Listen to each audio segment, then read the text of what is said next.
Hello everyone. आज हम start करेंगे अपना फर्स्ट वीडियो और जो कि होगा जिसमें हम लोग सी लैंग्वेज स्टार्ट करेंगे जो कि बहुत ही इंपॉर्टेंट लैंग्वेज है, प्रोग्रामिंग लैंग्वेज है। सो लेट्स स्टार्ट एंड सबसे पहले हम एक प्रोग्राम देखते हैं सी लैंग्वेज में जो कि बहुत ही बेसिक प्रोग्राम है जिसमें हम प्रिंट करवाएंगे हेलो वर्ल्ड और whatever you want you can also print your name and whatever you want. So let's see a program, basic programme.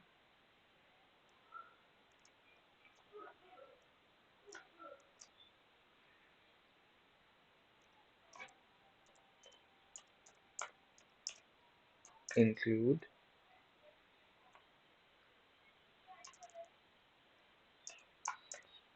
stereo.h,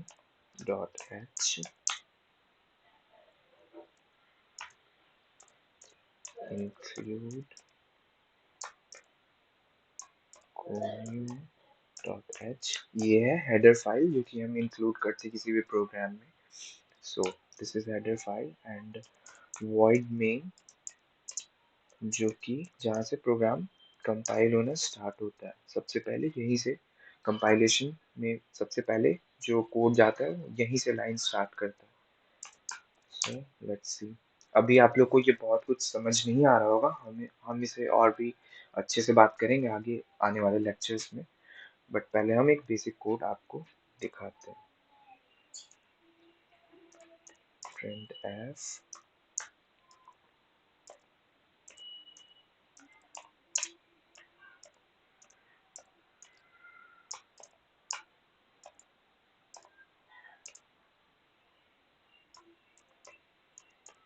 get ch।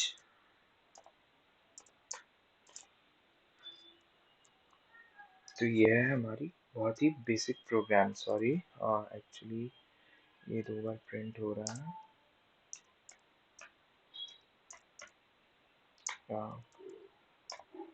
Now it will be fine. या सो हम ये बहुत ही basic programme है जिसमें हमने अपने computer screen पे hello world print करवाया।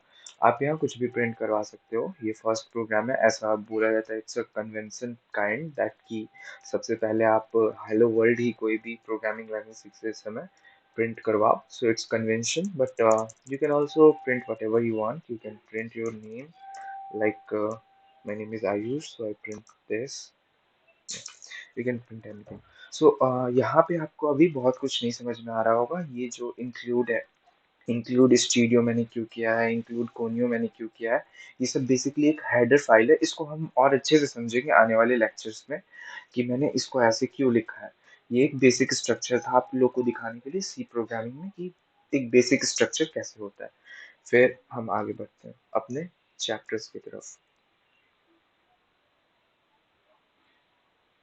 सो या हमारा फर्स्ट चैप्टर में हम सबसे पहले पढ़ेंगे वेरिएबल्स क्या है, कीवर्ड्स क्या है, कांस्टेंट क्या है, कमेंट्स क्या है, स्ट्रक्चर क्या है और कंपाइलेशन क्या है। सबसे पहले हम वेरिएबल से स्टार्ट करते हैं। What is variable?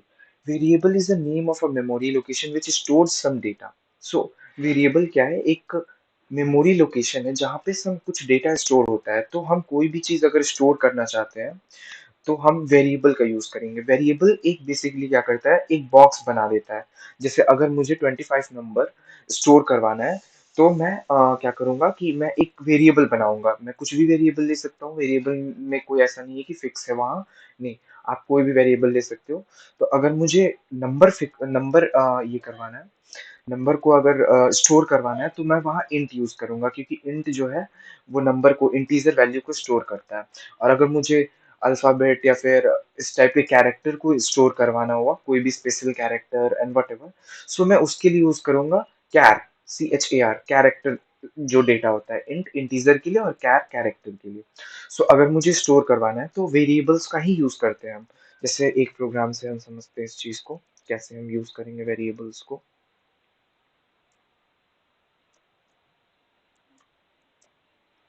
ओके।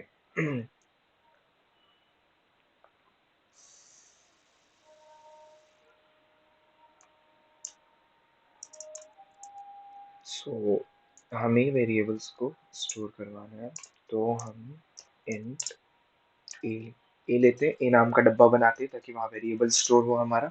तो हम ए नाम का डब्बा बनाए और फिर हम यहाँ पे जो भी वेरिएबल स्टोर करवाना चाहते हैं, लेट्स से ए में हम स्टोर करवाना चाहते हैं 5, तो हम 5 डालेंगे और इसको हम डिस्प्ले भी करवा लेते हैं क्योंकि ये स्टोर होगा, डिस्प्ले नहीं हो रहा है अभी। सो हम इसको डिस्प्ले करवाने के लिए यूज करेंगे printf %d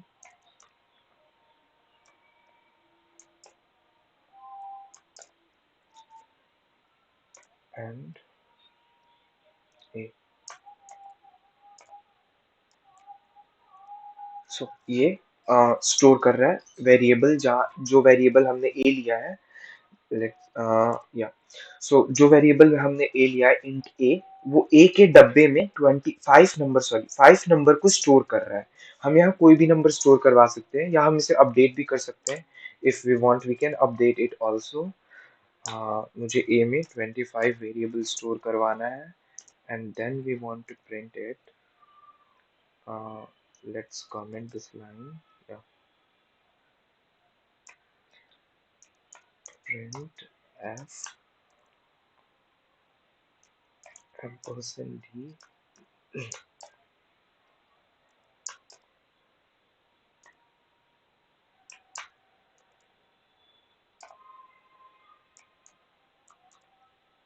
सॉरी, ओके, यहाँ मैंने सेमी कॉलन छोड़ दिया।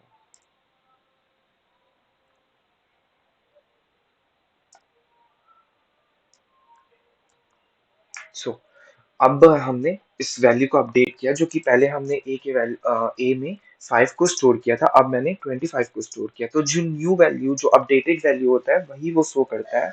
जब हम प्रोग्रामिंग में उसको शो करवाना चाहते हैं, वो पहले वाला वैल्यू नहीं शो करेगा क्योंकि वो हट गया वहां से।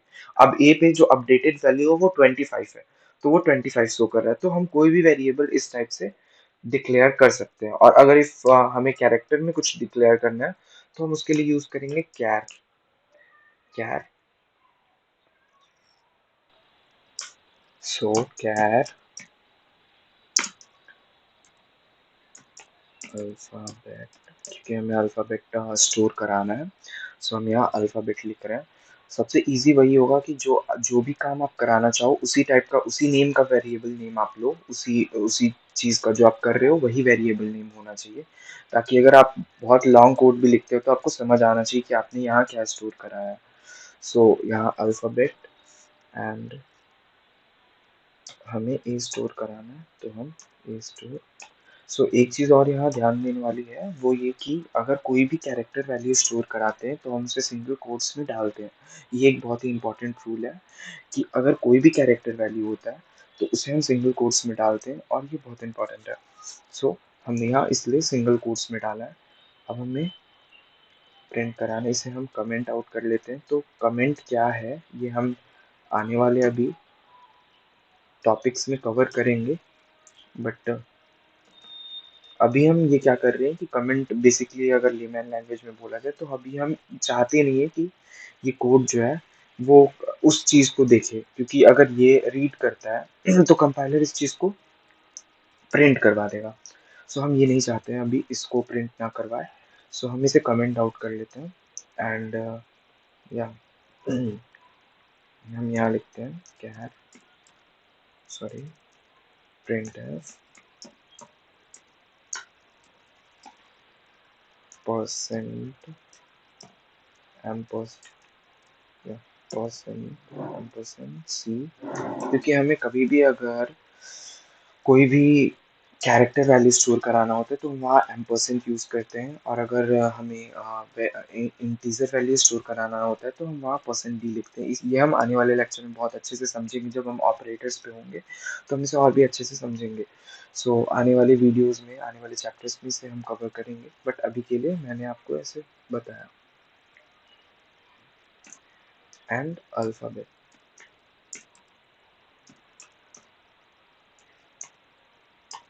और हम इसे प्रिंट कर लेते हैं। यहाँ पे जैसे आप देख सकते हो डिस्प्ले हो रहा है ए, तो हमारे अल्फ़ाबेट नाम के वेरिएबल में ए स्टोर हो गया है। और ये स्टोर हो गया एक मेमोरी लोकेशन की तरफ से। ये जैसे हमने मेमोरी लोकेशन का नेम रखा था अल्फ़ाबेट, और ये अल्फ़ाबेट वाले डब्बे में जाके स्टोर हो गया है। तो एक चीज़ और यहाँ पे जो कि इम्पोर्टेंट है कि इंटीजर वैल्यू, अभी तक हमने इंटीजर और कैर वैल्यू के बारे में थोड़ा बहुत जाना है। तो इंटीजर वैल्यू कितना मेमोरी लेता है और कैर वैल्यू कितना मेमोरी लेता है। तो इंटीजर वैल्यू जो है वो 4 बिट बाइट का मेमोरी लेता है, और कैरेक्टर वैल्यू 1 बाइट का मेमोरी लेता है। सो ये एक इम्पॉर्टेंट चीज़ है। हम अपने नेक्स्ट स्लाइड में बढ़ते हैं। या सो रूल्स ऑफ वेरिएबल। अब हम देखते हैं वेरिएबल्स के क्या क्या रूल है, क्योंकि आप वेरिएबल इनिशियलाइज कर रहे हो तो ऑफकोर्स आपको पता होनी चाहिए कि क्या क्या रूल है। अगर आप उसे गलत इनिशियलाइज करते हो तो वो वर्क नहीं करेगा और एरर थ्रो करेगा। तो हम देखते हैं कि क्या क्या रूल्स है। तो फर्स्ट रूल्स है वेरिएबल आर केस सेंसिटिव। तो हमारे वेरिएबल केस सेंसिटिव है। तो अगर आप इनिशियलाइज कर रहे हो और वहाँ कैपिटल ए दे रहे हो, अगर आप वेरिएबल का नाम कैपिटल ए रख रहे हो और स्मॉल ए रख रहे हो, तो वो दोनों अलग अलग डब्बे बना रहे हैं स्टोर करने के लिए हमारे वेरिएबल को। सो आप वहाँ पे अगर ए लिखते हो और स्मॉल ए लिखते हो और कैपिटल ए, तो वो दोनों अलग अलग डब्बे बन रहे हैं। ये नहीं कि एक ही वो चीज़ है, एक डब्बा नहीं बन रहा है, वहाँ वहाँ दो बन रहा है। तो ये है केस सेंसिटिव का मतलब कि कैपिटल ए और स्मॉल ए दोनों अलग अलग है। यहाँ पे दोनों अलग अलग डब्बे बनाएंगे, ये नहीं कि वो दोनों एक है। सो ये इंपॉर्टेंट था। सॉरी। एंड नेक्स्ट जो है, फर्स्ट कैरेक्टर इज अल्फाबेट और अंडरस्कोर। सो ये भी बहुत इंपॉर्टेंट है। फर्स्ट कैरेक्टर, आप जब भी कभी वेरिएबल इनिशियलाइज करो तो फर्स्ट कैरेक्टर जो है वो आपका अल्फाबेट होना चाहिए, अंडरस्कोर से इनिशियलाइजेशन स्टार्ट होना चाहिए। तो हम इसे देखते हैं प्रोग्राम में कि अगर हम नहीं करते हैं इस चीज को फॉलो तो क्या थ्रो एरर होता है। Let go into the programme.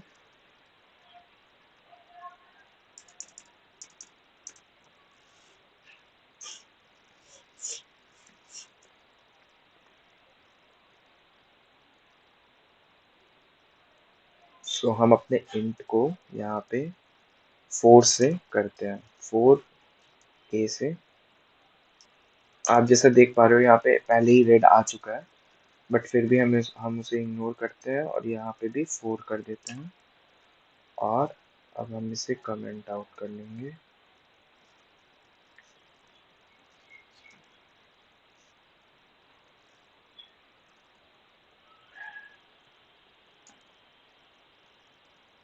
देखते हैं प्रिंट करके क्या थ्रो होता है। Error, error throw.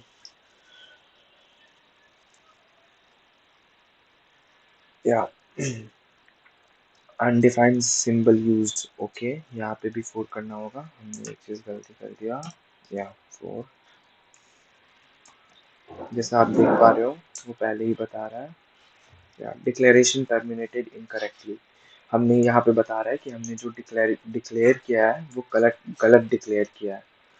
सो यहाँ पे हमने गलत डिक्लेयर किया है। हम इसे क्या करते हैं, अंडरस्कोर करके देखते हैं फिर क्या होता है वो देखते हैं। Underscore underscore. या तो जैसे ही हमने अंडरस्कोर दिया तो वो रीड कर लिया और वो इनिशियलाइजेशन सही है। बट जैसे आप वहाँ पे कोई भी अदर देन अंडरस्कोर और कोई भी अदर देन अंडरस्कोर, या अगर आप और कोई भी कैरेक्टर वैल्यू अगर वहाँ पे कोई भी उससे स्टार्ट नहीं करते हो तो वो रॉन्ग दिखा रहा है। जैसे हमने यहाँ पे पढ़ा, या first first character is alphabet और अंडरस्कोर। कोई भी अगर अल्फाबेट आप यूज करते हो तो फर्स्ट कैरेक्टर हरदम अल्फाबेट या अंडरस्कोर हो सकता है। हम यहाँ पे स्पेशल कैरेक्टर भी यूज करके देख लेते हैं कि वो क्या लिखता है। तो जैसे स्पेशल कैरेक्टर में आते हैं हमारे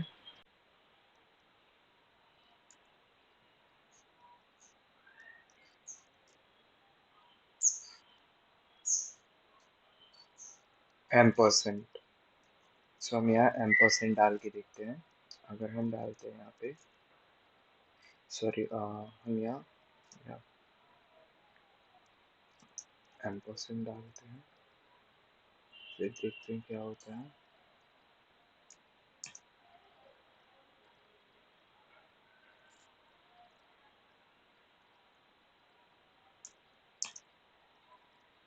नेक्स्ट ये एरर थ्रो कर रहा है।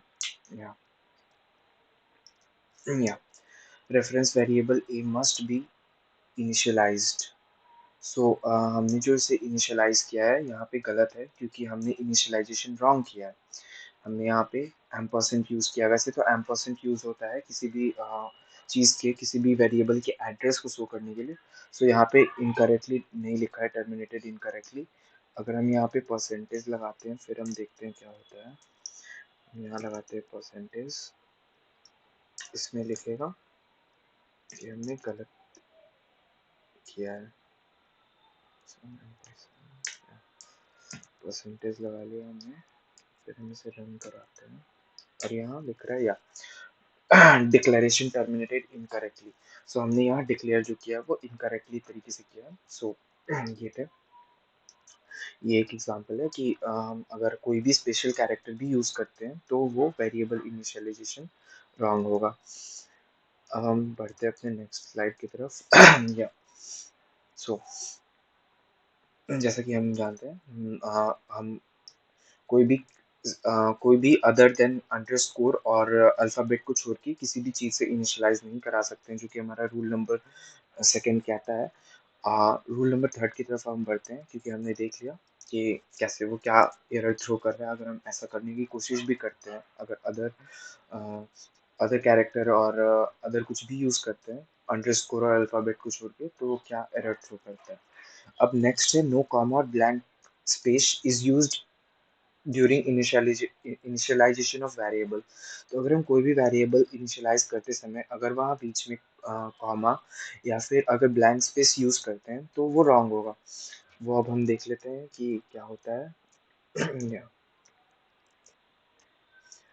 तो हम यहाँ इनिशियलाइज करते हैं इस वेरिएबल को। अब हम लेट्स से नंबर मान लेते हैं, nu नंबर,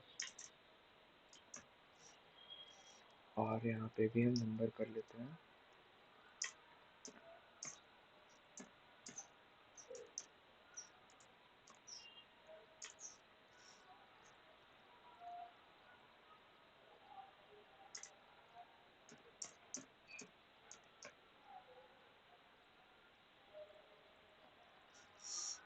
या तो अब हम यहाँ पे बीच में स्पेस दे देते हैं, देखते स्पेस देने पे क्या होता है।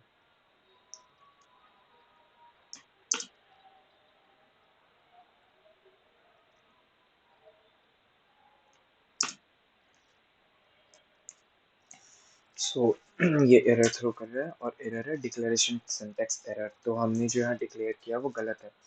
सो ये हमें पता चल गया कि अगर हम ऐसे डिक्लेयर करते हैं तो ये गलत है। अब हम स्पेस भी नहीं दे सकते हैं, और अब हम कॉमा डाल के देखते हैं कि उसमें क्या लिखता है। Comma,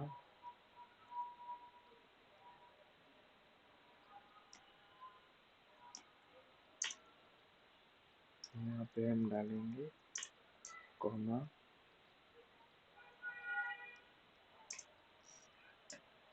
comma. सॉरी, ये 2 नंबर ले रहा है, हमें कॉमा को ऐसे करना पड़ेगा कि ये एक्चुअली ये गार्बेज वैल्यू थ्रो कर रहा है। तो हम देखते हैं कि यहाँ पे हम अगर हम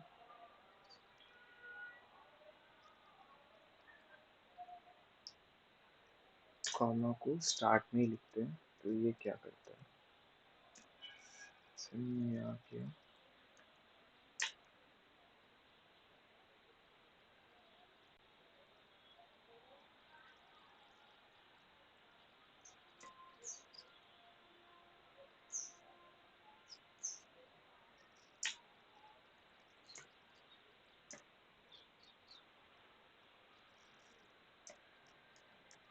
तो यहाँ पे एरर थ्रो कर रहा है डिक्लेरेशन टर्मिनेटेड इनकरेक्टली। एक्चुअली पहले क्या हुआ था कि वो दो वेरिएबल ले रहा है, जैसे कॉमा से सेपरेट कर रहे हैं एन यू एम को और पी आर को, तो वो दो वेरिएबल ले रहा है। सो इसलिए वहाँ पे गार्बेज वैल्यू शो कर रहा था। बट एक्चुअली जब हमने कॉमा लिया, उसको पूरे इसमें लिया, तो फिर वो बता रहा है कि ये डिक्लेरेशन गलत है। सो अब हम नेक्स्ट अपने रूल्स की तरफ बढ़ते हैं, जो कि है no other symbol then underscore use. ये हम देख चुके हैं कि अगर हम कोई भी अदर सिंबल यूज भी करते हैं तो वो क्या लिखता है, वो डिक्लेरेशन रॉन्ग लिखता है, तो ये हम कर चुके हैं। सो नेक्स्ट रूल यही है कि कोई भी अदर सिंबल आप यूज नहीं कर सकते हो केवल अंडरस्कोर को छोड़ के। नेक्स्ट स्लाइड की तरफ बढ़ते हैं। सो वेरिएबल डेटा टाइप्स, तो अभी हम डेटा टाइप्स देख चुके हैं, कैर देख चुके हैं, इंट देख चुके हैं। मैंने बता दिया है कि कैर 1 बाइट की मेमोरी लेता है और इंटीजर 4 बाइट की मेमोरी लेता है। अब हम डबल की तरफ बढ़ते हैं।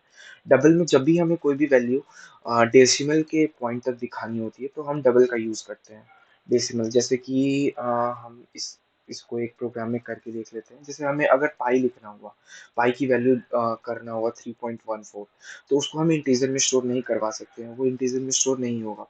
सो अगर हमें पॉइंट के आगे तक की वैल्यूज चाहिए तो हम वहाँ पे डबल यूज करते हैं या फ्लोट यूज करते हैं। हम देखते हैं प्रोग्राम में जाके कि कैसे हम डबल यूज कर सकते हैं और उसका क्या बेनिफिट है। सो हम यहाँ पे क्या करते हैं, इसको डबल कर लेते हैं।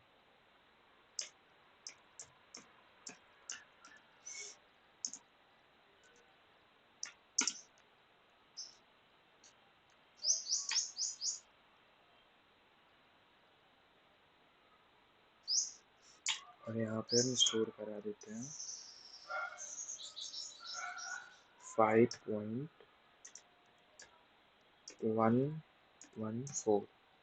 अब हम देखते हैं कि ये क्या करता है।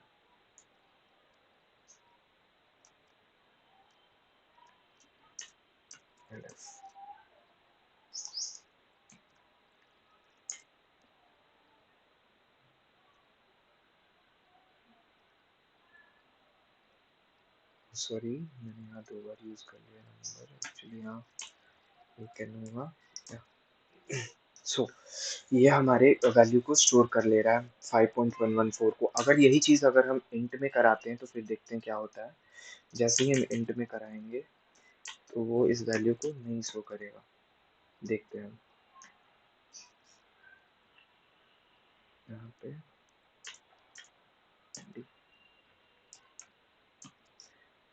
सो हमने जैसे ही इंट में स्टोर कराया, उसने जीरो के बाद वाले वैल्यूज को हटा दिया। उसने केवल 5 को, जो कि इंटीजर है 5, उसको थ्रो किया। सो अगर हमें कोई भी वेरिएबल का वैल्यू अगर पॉइंट में स्टोर कराना है, डेसिमल के पॉइंट तक स्टोर कराना है, डेसिमल के बाद भी स्टोर कराना है, तो हम वहाँ पे डबल या फ्लोट का यूज करेंगे। तो ये हम देख चुके हैं। अब हम बढ़ते हैं अपने नेक्स्ट स्लाइड की तरफ। सो कौन, अब हम वेरिएबल जैसा कि अब हम पढ़ चुके हैं, अब हम कांस्टेंट की तरफ बढ़ेंगे। कांस्टेंट क्या होते हैं? So values dot that doesn't change और फिक्स्ड इज कॉल्ड कांस्टेंट। जैसा कि हम मैथ्स में भी पढ़ चुके हैं और पढ़ते हैं कि कांस्टेंट और वेरिएबल, वेरिएबल जो है बार बार अपनी वैल्यू को चेंज करता है उसको वेरिएबल बोलते हैं, और कांस्टेंट वो जो अपनी वैल्यू को फिक्स्ड रखता है, वो कभी चेंज नहीं होगा। सो यहाँ पे भी कांस्टेंट है, जैसे कि इंटीजर कांस्टेंट जैसा हम जानते हैं 1 2 3 4 -1 -2, ये सब कांस्टेंट है, इंटीजर कांस्टेंट है यहाँ पे। तो ये अपने वैल्यू को कभी चेंज नहीं करेंगे, वन वन ही होगा, वो कभी जीरो या फिर टू नहीं हो सकता है। उसी तरह रियल कांस्टेंट, रियल नंबर जैसे हम जानते हैं उसी तरह रियल कांस्टेंट, अगर 1.0 है, 2.0 है, तो ये अपनी वैल्यू को चेंज नहीं करेगा। इसका जो वैल्यू है 1.0, ये रियल है, तो ये रियल कांस्टेंट है, ये वही रहेगा, ये चेंज नहीं करेगा। कैरेक्टर कांस्टेंट हम जानते हैं ए ए ही रहेगा, बी बी बी रहेगा, कैपिटल ए रहेगा, और जो भी हम अदर सिंबल्स यूज करते हैं एस्टरिस्क और एम्परसेंट, ये सब भी अपने वैल्यू को चेंज नहीं करते हैं। सो हम देख चुके हैं इसके वैल्यू को, हम जानते हैं कांस्टेंट क्या है, मैथ्स में हमने पढ़ा है कांस्टेंट अपने वैल्यू को चेंज नहीं करते, वो फिक्स्ड होते हैं। सो हम बढ़ते हैं अपने आगे की तरफ।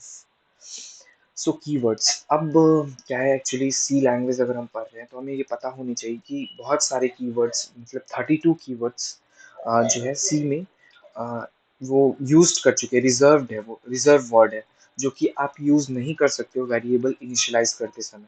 अगर आप उन कीवर्ड्स को इनिशियलाइज करते हो, यूज करते, वेरिएबल को इनिशियलाइज करते समय अगर यूज करते हो आप, तो वो गलत होंगे और वो प्रोग्राम रन नहीं करेगा, एरर थ्रो करेगा। तो ये हमें जानना कि वो 32 कीवर्ड्स क्या है, वो बहुत ही इंपॉर्टेंट है। मैंने कुछ कीवर्ड्स को लिखा है, अभी मैं आगे नेक्स्ट क्लास में, नेक्स्ट लेक्चर में इससे और भी, इसको और भी बहुत अच्छी तरीके से समझाऊँगा कि और कितने 32 कीवर्ड्स में और भी बहुत सारे कीवर्ड्स हैं, मैंने यहाँ कुछ ही कीवर्ड्स लिखा है, मैंने पूरे कीवर्ड्स को फिर ला दूँगा। तो अभी क्या है जैसे जो कीवर्ड्स है उसमें जैसे ऑटो आता है, डबल आता है, स्विच आता है, ब्रेक आता है, एल्स, ये सब आप वेरिएबल इनिशियलाइज़ करते समय यूज़ नहीं कर सकते हो। अगर आप इसको यूज़ करोगे भी तो प्रोग्राम एरर थ्रो करेगा। तो ये बहुत ही इम्पोर्टेंट है कि हमें पता होनी चाहिए वो 32 वेरिएबल्स क्या-क्या हैं। तो यहाँ कुछ मैंने डाला है, अभी मैं आने वाले लेक्चर्स में और भी वेरिएबल्स के जो भी कीवर्ड्स हैं वो मैं आपको बताते भी जाऊँगा तो आपको पता चल जाएगा। सो ये सब का एक्चुअली ये सब जो ब्रेक, एल्स, व्हाइल जितने भी है ये सब यूज़ होते हैं, ये सब का अलग यूज़ है, इसका एक अलग मीनिंग है, जो कि आप किसी भी तरीके से किसी भी वेरिएबल में यूज़ नहीं कर सकते हो। इफ एक कंडीशनल स्टेटमेंट है, व्हाइल व्हाइल जो है वो एक लूप स्टेटमेंट है, लूप वहाँ लूप चलता है उससे। फिर ब्रेक भी जो है वो एक अपना स्टेटमेंट है, किसी भी लाइन को अगर हमें ब्रेक करना हुआ, वहाँ पे टर्मिनेट करना हुआ तो हम ब्रेक यूज़ करते हैं और बहुत कुछ है ऐसे। तो आप इसको यूज़ नहीं कर सकते, ये सारे कीवर्ड्स हैं। अब हम बढ़ते हैं नेक्स्ट जो है प्रोग्राम स्ट्रक्चर। जैसा कि मैंने बताया था कि प्रोग्रामिंग स्ट्रक्चर क्या होता है। सो हमने लिखा तो था हेलो वर्ल्ड प्रिंट कराया था, पर हमें उसमें नहीं पता है कि हमने इंक्लूड डॉट स्टूडियो क्यों यूज़ किया, कोनियो क्यों यूज़ किया। सो स्टूडियो एक हेडर फाइल है, तो अगर हेडर फाइल जो है वो पहले से बना हुआ है, या तो आप बना भी सकते हो अपना हेडर फाइल, वो हम सीखेंगे आगे कैसे अपना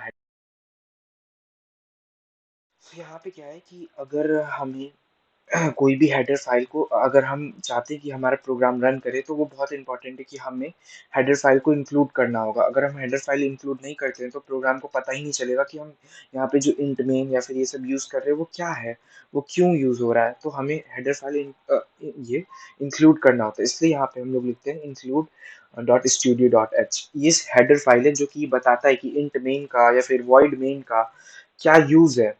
अगर हमें पता ही नहीं होगा कि क्या यूज़ है इंट मेन का, वॉइड मेन का, तो हम मतलब अगर हेडर फाइल को अगर हम डायरेक्ट इंट मेन लिख देते हैं तो हेडर प्रोग्राम कंपाइलर को पता ही नहीं कि आप क्या यूज़ कर रहे हो, क्योंकि अगर आप यूज़ कर रहे हो तो उसका कुछ हेडर फाइल होता है। सो हेडर फाइल इंक्लूड करना बहुत इंपॉर्टेंट है। और यहाँ पे प्रिंट एफ, ये बटन, ये जो मैंने लिखा है प्रिंट एफ, ये काम क्यों कर रहा है, क्योंकि यहाँ हेडर फाइल इंक्लूडेड है। अगर आप हेडर फाइल हटा दोगे तो आपका प्रोग्राम एरर थ्रो करेगा। सो ये था स्ट्रक्चर प्रोग्राम। तो हम जब भी लिखते हैं अभी इसी तरह प्रोग्राम लिखते हैं, या तो आप वॉइड मेन से स्टार्ट कर सकते हो या आप इंट मेन से स्टार्ट कर सकते हो। अगर आप इंट मेन लिखते हो तो रिटर्न जीरो लिखना इंपॉर्टेंट है। अब हम देखते हैं कि मैंने कमेंट यूज किया था, मैंने बोला था मैं आपको आगे बताऊंगा, तो कमेंट मैंने यूज किया है। सो कमेंट क्या करता है कि कोई भी प्रोग्राम, कोई भी लाइन जो आप नहीं चाहते हो कि कंपाइलर आपका उसको कंपाइल करे, तो हम वहां पे लगाते हैं कमेंट, क्योंकि हम नहीं चाहते कि वो पर्टिकुलर लाइन कंपाइलर को कंपाइल जो है वो कंपाइलर जो है वो कंपाइल करे उस चीज को। सो या तो आप सिंगल लाइन कमेंट लगा सकते हो जो कि मैंने यूज किया था, या आप मल्टी लाइन कमेंट लगा सकते हो। मल्टी लाइन कमेंट का कुछ ये इस तरीके से आप लगा सकते हो, पहले आपको स्लैश और एस्टरिस्क, और फिर एस्टरिस्क और स्लैश, जहाँ पे आपको खत्म करना है वो आप कर सकते हो। जैसे इसे हम एक प्रोग्राम से देखते हैं कि हम मल्टी लाइन कमेंट कैसे लगा सकते हैं। लेट्स सी, अगर हमें मल्टी लाइन कमेंट्स लगाना है, हमें यहाँ से स्टार्ट करना है, तो हम ऐसे करेंगे, और हमें एंड करना है अपने कमेंट्स को, तो फिर हम ऐसे कर देंगे। तो ये कमेंट जो है ये पूरे मल्टी लाइन को कमेंट कर दिया, और इसे हम हटा देते हैं, तब भी ये कमेंट कर देगा। और अगर हमें कुछ सिंगल लाइन में कमेंट करना हुआ, सिंगल लाइन में करना हुआ, वो चाहते हैं हम कंपाइलर जो है उसको कंपाइल ना करे, तो हम बस ऐसे डबल स्लैश लगा देंगे, तो वो कंपाइलर उसको कंपाइल नहीं करेगा। अब इसका यूज़ क्या है, अगर आप मान लो कोई प्रोग्राम लिख रहे हो और आपको वहाँ पे बताने, क्योंकि बहुत सारे कोडर होते हैं, प्रोग्राम केवल एक कोडर तो लिखता नहीं है, बहुत सारे कोडर होते हैं। तो आप मान लो अगर किसी प्रोग्राम को आधे पे लिख के छोड़ते हो और आपको किसी कोडर को बताना है कि यहाँ से फिर आगे क्या करना है, या फिर मैंने ये जो क्या किया है, तो आप उसको कमेंट में कर दोगे ताकि वो कंपाइल ना हो, बट जो वहाँ पे लिख रहा है उसको पता चल जाए कि यहाँ क्या हुआ है, इस प्रोग्राम में क्या हुआ। तो आप जैसे कुछ भी लिख सकते हो, जैसे मैंने लिख दिया कि आयुष, या फिर मुझे अगर यहाँ पे बताना हुआ नेक्स्ट कोडर को कि यहाँ से विल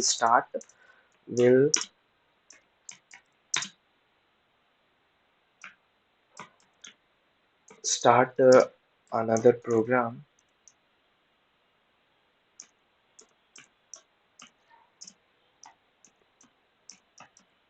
तो हम यहाँ से उसको बता देंगे। अब जैसे ही नेक्स्ट कोडर आएगा वो ये देख लेगा और ये कंपाइल भी नहीं होगा, तो हमारे प्रोग्राम में भी कोई गलती नहीं आएगा, क्योंकि अगर आप ऐसे लिखते हो कोई भी लाइन को तो कंपाइल वो होगा, और कंपाइल होगा तो जब उसको सिंटैक्स से मैच नहीं होगा तो वो बताएगा सिंटैक्स टर्मिनेटेड इनकरेक्टली।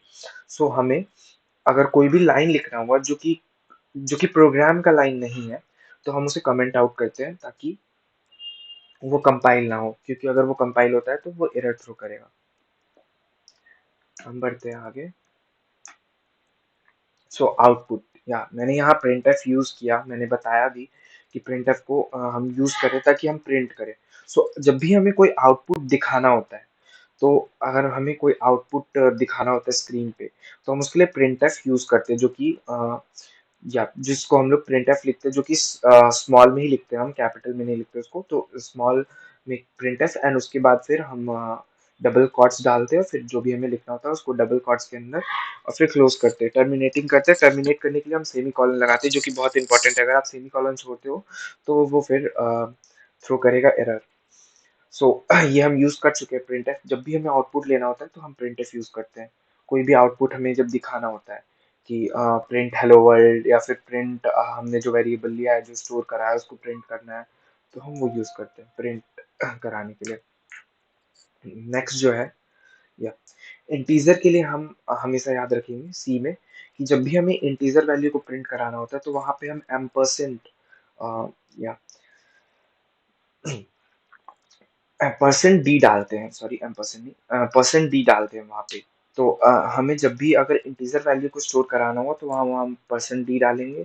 जब भी हमें रियल नंबर को स्टोर कराना हुआ, जो कि 1 पॉइंट समथिंग है या कुछ भी है, तो वहाँ हम फ्लोट यूज करेंगे ताकि डेसिमल पॉइंट तक भी आए। और फिर हमें अगर कैरेक्टर स्टोर कराना हो तो हम परसेंट सी यूज करेंगे, या स्ट्रिंग अगर है तो एस भी यूज कर सकते हैं। सो ये है कि हम कैसे यूज करते हैं। सो ये याद रखना होगा कि परसेंट डी हमें इंटीजर में यूज करना है, परसेंट एफ हमें फ्लोट में यूज करना है, परसेंट सी जो है हमें वो कैरेक्टर में यूज करना है। अगर हम यहाँ पे डी करते हैं तो वो रन नहीं करेगा और वो गलत वैल्यू शो करेगा, गार्बेज वैल्यू शो करेगा। वो एरर नहीं दिखाएगा बट वो गार्बेज वैल्यू शो करेगा। अब हम देखते हैं कि अगर हमें इनपुट लेना हुआ यूजर से, तो फिर हम कैसे इनपुट लेते हैं। अगर हमें इनपुट लेना हुआ तो हम इनपुट के लिए स्कैनफ यूज करते हैं। हम देखते हैं एक प्रोग्राम से कि हम कैसे इनपुट ले सकते हैं यूजर से। लेट्स से हमें यूजर से इनपुट लेना है नंबर। नंबर को हम इनिशियलाइज नहीं कर रहे हैं, हमें लेना है। तो हम क्या करेंगे, पहले प्रिंट करवा देंगे, प्रिंट एफ, यूजर को दिखना चाहिए enter any number.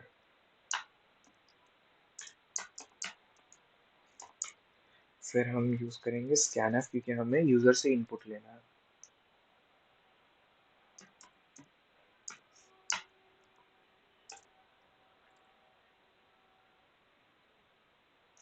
Percent D, क्योंकि हम इंट में यूज करें, इंट वेरिएबल, इंट को स्टोर कर रहे हैं, सो हमें यहाँ परसेंट डी डालना होगा। एंड अब क्योंकि हमें एड्रेस पे स्टोर करना है, किस एड्रेस पे, नंबर, नंबर जो वेरिएबल है, जो वेरिएबल का एक डब्बा बनाया, मेमोरी लोकेशन बनाया नंबर नाम से, वहां पे हमें इस वैल्यू को स्टोर कराना है। तो हम यहाँ वैल्यू को स्टोर कराएंगे, तो हम यहाँ पे या एंड का सिंबल यूज करेंगे, जो कि एम परसेंट होता है। या तो हम देखते हैं यहाँ एम परसेंट यूज करके, एम परसेंट, सॉरी यहाँ कॉमा आएगा,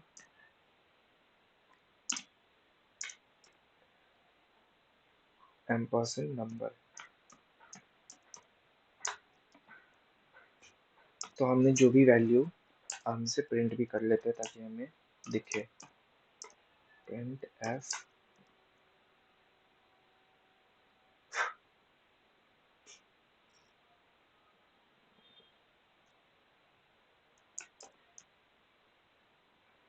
percent D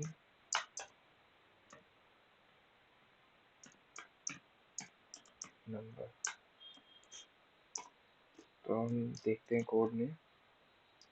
so inter any number, हम नंबर डालते 3, सॉरी गेट सी एच में डालना होगा।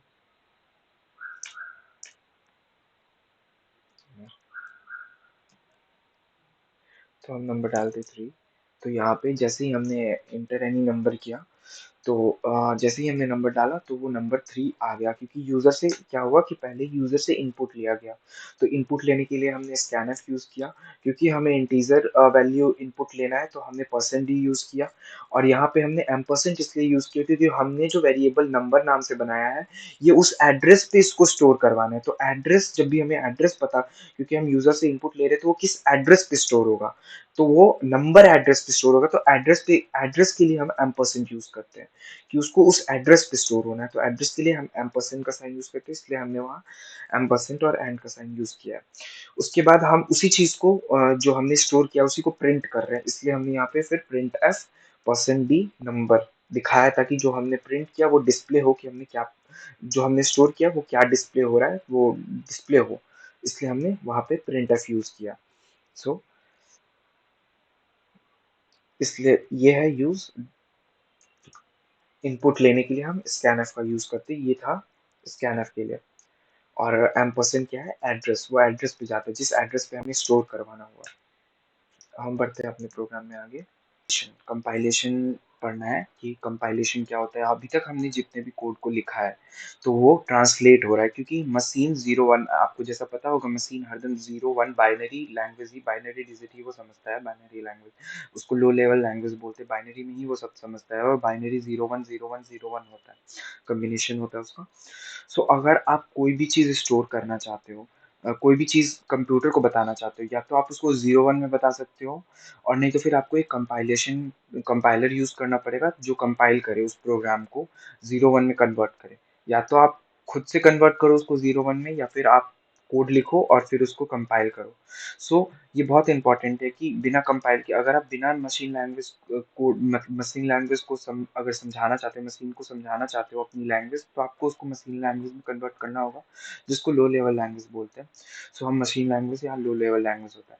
सो अगर हाई लेवल लैंग्वेज को जो भी हम लोग बोलते हैं वो सब सारे हाई लेवल लैंग्वेज है, इंग्लिश, हिंदी, मैथ्स, और इवन की सी प्लस प्लस, सी, ये सब भी हाई लेवल लैंग्वेज। तो जब भी हमें हाई लेवल लैंग्वेज को लो लेवल लैंग्वेज में कन्वर्ट करना होता है तो हम कंपाइलर यूज करते हैं, जो कि कंपाइलेशन करता है। अब हमारे कोड को वो मशीन लैंग्वेज में कंपाइलेशन करता है, 0 1 में वो ट्रांसलेट करता है। सो ये कंपाइलेशन।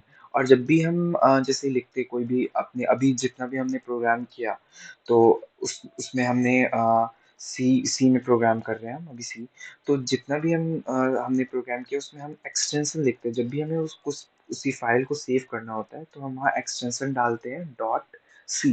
अगर हमें कुछ कोई फाइल टेक्स्ट में करना होता है, टेक्स्ट में सेव करना होता है, तो हम उसमें डॉट टी एक्स टी डालते हैं।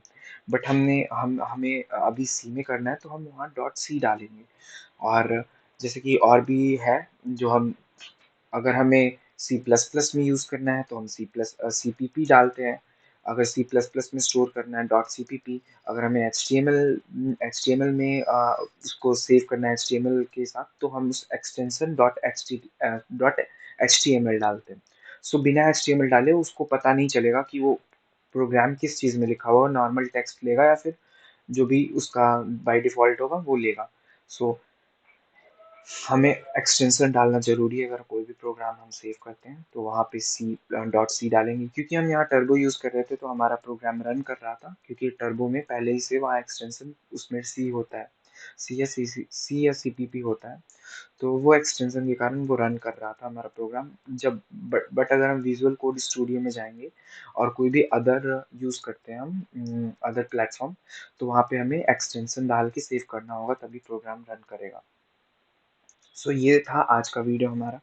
अब हम नेक्स्ट चैप्टर पढ़ेंगे जो कि और भी बहुत इंपॉर्टेंट है, जिसमें हम ऑपरेटर्स और बहुत कुछ पढ़ेंगे। तो मिलते हैं हम लोग नेक्स्ट लेक्चर में। तब तक के लिए कीप लर्निंग, कीप गोइंग।